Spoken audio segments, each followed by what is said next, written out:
नमस्कार साथीहरु, स्वागत छ टेक्निकल भोइस च्यानलमा।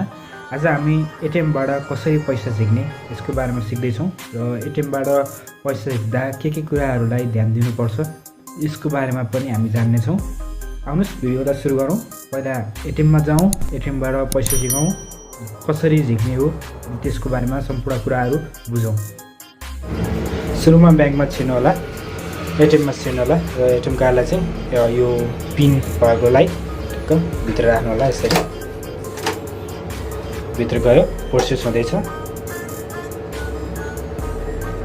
यसरी देखाउँछ, भाषा चुज गर्नु होला।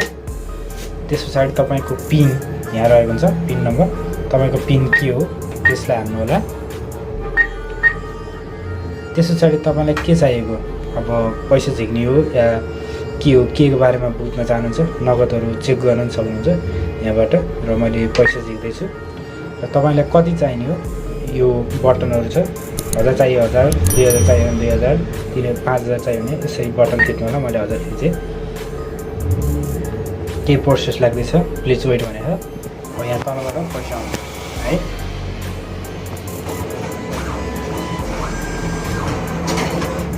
यसरी पैसा आउँछ,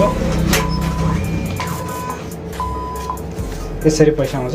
त्यसपछि चाहिँ कोही ब्याङ्कमा चाहिँ पहिला कार्ड थुदेपछि बल्ल पैसा आउने गर्दछ। यसरी कार्ड आएको छ सेन्चुरी ब्याङ्कमा। म फेरि तपाईलाई गरेर देखाउँछु। सर्वप्रथम यो एटीएम कार्डलाई यसरी हाल्नु होला र त्यसपछि चाहिँ तपाईको यस्तो प्रकारले देखिन्छ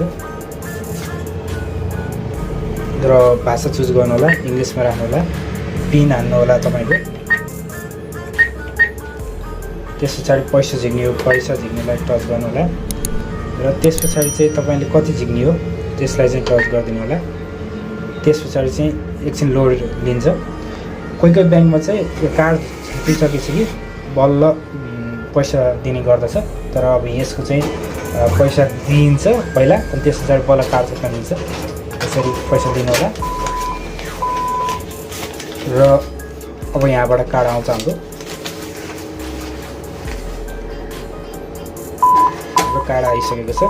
त्यसरी तपाईले ब्याङ्कबाट एटीएमबाट पैसा झिक्न सक्नुहुन्छ।